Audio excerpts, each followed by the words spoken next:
Actually, now for us, maybe the most important part of our time together is that we were able, in fact, for Gabby and Mark to be with us this evening.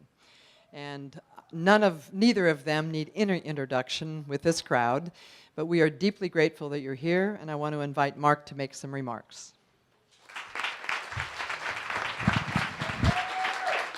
Thank you.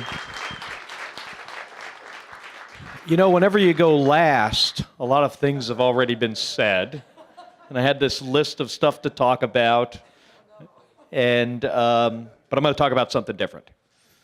I'm going to talk about what happened a little bit about January 8th of 2011, when I got this phone call back in Houston, where Gabby's chief of staff on a Saturday morning just very simply said to me, "Mark, I don't know how to tell you this, but Gabby's been shot."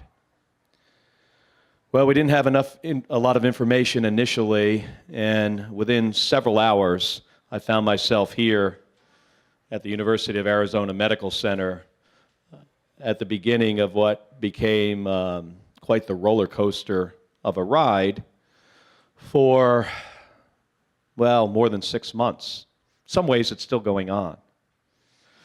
Fred talked a little bit about early in Gabby's stay in the hospital after the president's speech. And the president mentioned Christina Taylor Greene, who was really a special little kid. I don't think people understand how special she was. You know, I think the president got a little bit of it, and I know Fred did.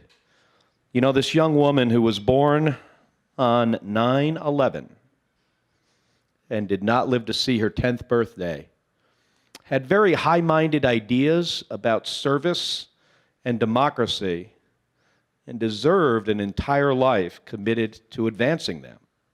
And I know she would have. She would have. But she didn't get that opportunity. And when Fred sat there during the president's speech, he came up with, I think, a pretty remarkable thing to do to honor this little kid. You know, this organization, this institute, it's not so much about Gabby. But for me, and I know for Fred, it's more about this 9-year-old girl who didn't live to see her 10th birthday. You know, she was there to ask Gabby a question about an oil spill that day. That was it, oil spill in the Gulf. And did not survive to the hospital. So Fred and I early on started talking about, you know, what should be done, and to try to make the connection between civility and politics and what happened on that day, on January 8th of 2011, you know, I guess you could. Obviously, when all the facts were known, you know, the reality is we had another young man who was mentally ill and had easy access, you know, to a firearm before he could get treatment, before he could get diagnosed and treatment. So that's an entirely another matter. So what happened? So Fred thought about what Gabby represented and thought about the connection between Christina Taylor Greene and her, what she would have become, and I guess what Gabby was while she served in Congress. I don't think people realize this, but when Gabby, I think in her second term in Congress, she was, according to the national journal that ranks people from all the way on the left to all the way on the right, Gabby was the middle person.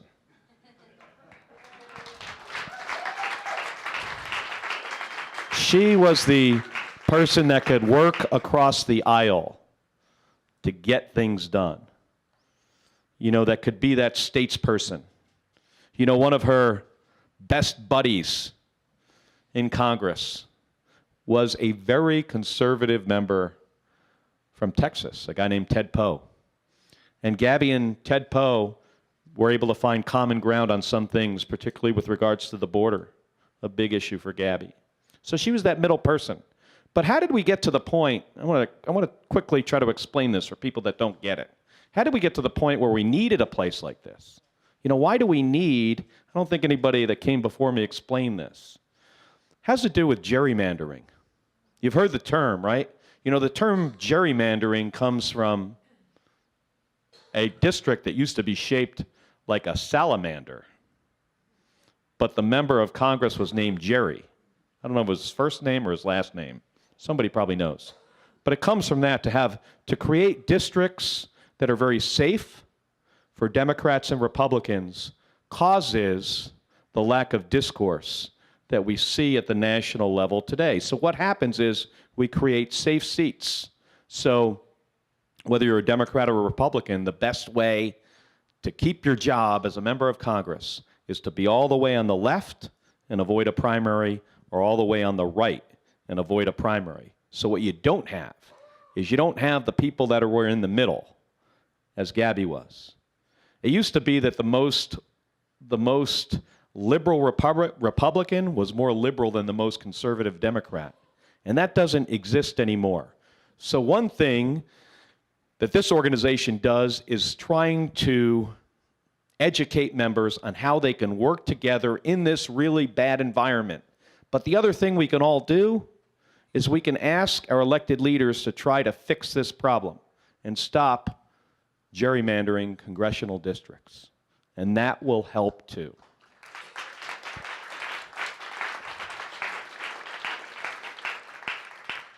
Before I finish, I want to thank a few people. This organization would never exist if it wasn't for somebody who has big ideas, that sees a need, is creative, and comes up with the big idea. And that's Fred Duvall.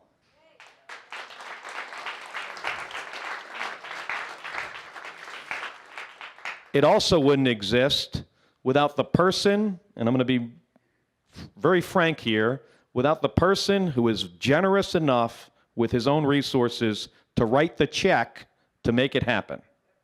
And that's Fletcher McCusker.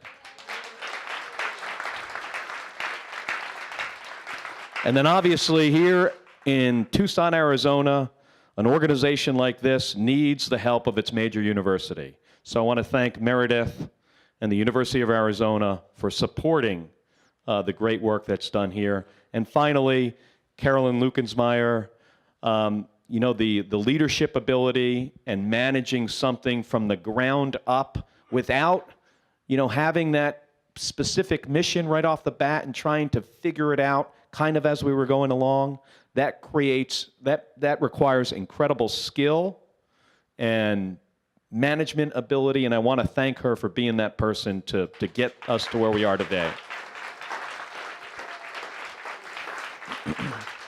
And finally, I just want to thank my wife, Gabby, for inspiring all of us to keep working, to become that statesperson that she was. You know, as Gabby gets up every day and works so hard on what she has to do, which is to get back, you know, every bit of ability that she used to have before, she continues to work incredibly hard at that.